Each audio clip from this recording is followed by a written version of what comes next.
পুরো মধ্যপ্রাচ্য জুড়ে বাজছে তৃতীয় বিশ্বযুদ্ধের দামামা। আর এরই মধ্যেই আমাদের হাতে এসে পৌঁছেছে গুরুত্বপূর্ণ আন্তর্জাতিক সংবাদ। শুরুতেই শিরোনাম, দুর্বলতার সুযোগ নিয়ে ইরানে হামলার পায়তারা করছে ইসরায়েল।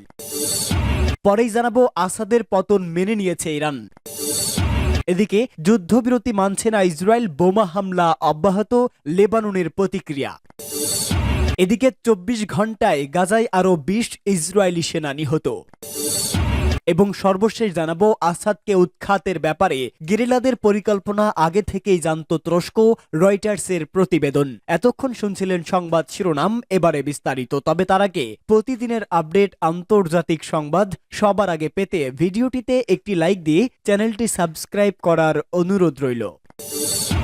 দুর্বলতার সুযোগ নিয়ে ইরানে হামলার পায়তারা করছে ইসরায়েল। লেবানন ও সিরিয়ায় বড় ধরনের ধাক্কা খেয়েছে ইরান। প্রতিরোধ যোদ্ধাদের শীর্ষ কর্মকর্তাদের হত্যা করেছে ইসরায়েল। সিরিয়ায় বিদ্রোহীদের অভিযানের মুখে দেশ ছেড়ে পালিয়েছে বাশার আল আসাদ।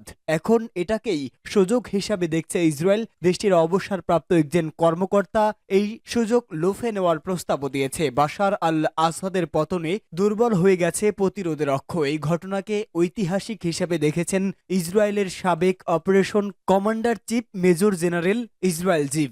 এ নিয়ে তিনি জেরুজালেম পোস্টকে এক সাক্ষাৎকারও দেন। তার ভাষায়, দুর্বল হয়ে যাওয়া ইরানের পরমাণু কর্মসূচিতে এখনই হামলা চালানোর মোক্ষম সময়। আগামী মাসেই হোয়াইট হাউসের মসনদে বসবেন ডোনাল্ড ট্রাম্প। এটা ইসরায়েলের জন্য দারুণ খবর, কারণ গেল কয়েক বছর বিভিন্ন সময় ইরানের পরমাণু কর্মসূচিতে হামলা চালাতে চেয়েছিল ইসরায়েল, কিন্তু এমন হয়েছে ইসরায়েল প্রস্তুত থাকলেও রাজি হয়নি যুক্তরাষ্ট্র। আবার দুপক্ষ যখন রাজি হয়েছে তখন ভয় ছিল ইরানের প্রক্সিরা হামলা চালাবে।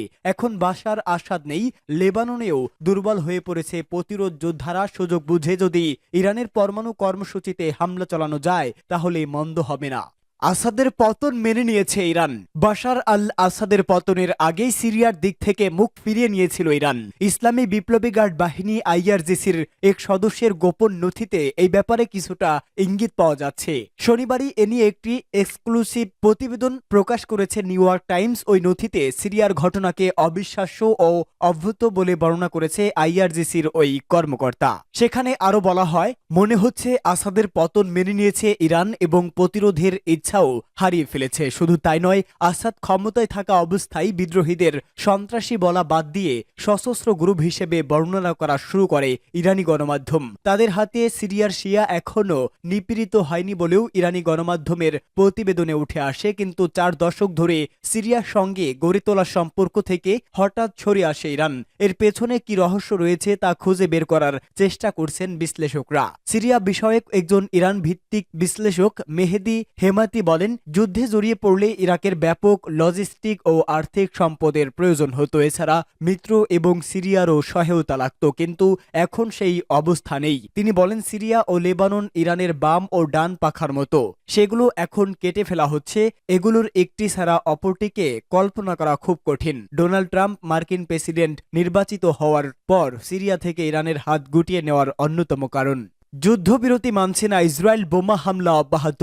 লেবাননের পক্ষ থেকে যুদ্ধবিরতির শর্ত মেনে চলার সর্বোচ্চ চেষ্টা অব্যাহত রেখেছে হিজবুল্লাহ। এমনকি লেবাননের সেনাবাহিনী তাদের সীমান্তের কিছু গ্রামে বাসিন্দাদেরও যেতে বাধা দিচ্ছে। অন্যদিকে ইসরায়েল দখলদার বাহিনী এখনও গ্রামগুলোতে বোমা বর্ষণ করছে। আল জাজিরার প্রতিনিধি বলেন, আমরা মাত্র কয়েক মিনিট আগে মাজদাল জোনে একটি গাড়িতে ড্রোন হামলার তথ্য জেনেছি।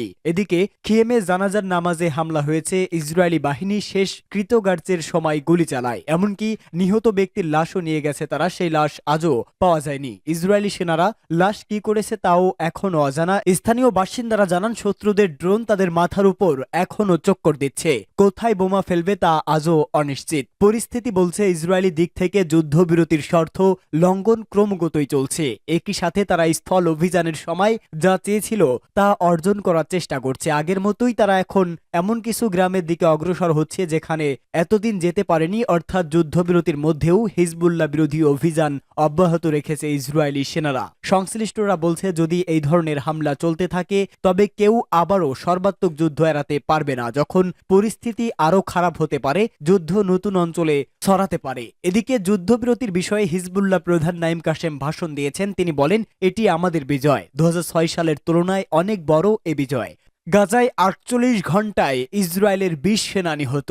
ফিলিস্তিনের ইসলামী প্রতিরোধ আন্দোলন হামাসের যোদ্ধারা গত দুদিনে গাজা উপত্যকায় ইসরায়েলের অন্তত ২০ জন সেনাকে হত্যা করেছে। গাজায় ইসরায়েলি সেনাবাহিনী যে নিপীড়নমূলক হামলা চালাচ্ছে তার প্রতিশোধ হিসাবে হামাসের যোদ্ধারা এই হামলা চালিয়েছে বলে জানা গেছে। হামাসের সামরিক শাখা ইয়াজদিন আল কাসাম ব্রিগেডের এক বিবৃতিতে জানানো হয়, গাজার উত্তরাঞ্চলে দিনের শুরুতেই ৫ জন ইসরায়েলি সেনাকে হত্যা করা হয়েছে। খবর জেরুজালেম পোস্টের। এর আগের দিন যুদ্ধবিরতি গাজা অঞ্চলে আরো ১৫ জন ইসরায়েলি সেনার প্রাণহানি ঘটে, তবে ইসরায়েল সরকার ৪ জন স্টাফ সার্জেন্ট সেনা সদস্য নিহতের বিষয়টি স্বীকার করেছে। হামাসের টেলিগ্রাম চ্যানেলে দেওয়া বিবৃতিতে বলা হয়, হামাসের প্রতিরোধ যোদ্ধারা ইসরায়েলি সেনাদের বিরুদ্ধে গুণগত আক্রমণ চালিয়ে যাচ্ছে, যা ইসরায়েলের ব্যর্থতাকে স্পষ্টভাবে তুলে ধরছে। ইহুদিবাদী সেনাবাহিনী প্রতিনিয়তই আমাদের আক্রমণের মুখে ক্ষতির সম্মুখীন হচ্ছে, তাদের যুদ্ধযান ধ্বংস হচ্ছে এবং তাদের কোনো লক্ষ্য অর্জিত হচ্ছে না। ইসরায়েলের প্রতিরক্ষা বাহিনী এক বিবৃতিতে জানায়, গাজার স্বাধীনতাকামী যোদ্ধাদের সঙ্গে সরাসরি সংঘর্ষে আরও ৪ জন ইসরায়েলি সেনা নিহত হয়েছেন। আসাদকে উৎখাতের ব্যাপারে গেরিলাদের পরিকল্পনা আগে থেকেই জানত তুরস্ক। সিরিয়ার প্রেসিডেন্ট বাশার আল আসাদকে ক্ষমতাচ্যুত করার ব্যাপারে সশস্ত্র বিদ্রোহী গোষ্ঠীগুলোর পরিকল্পনা সম্পর্কে ৬ মাস আগে থেকেই তুরস্ক সরকার জানত।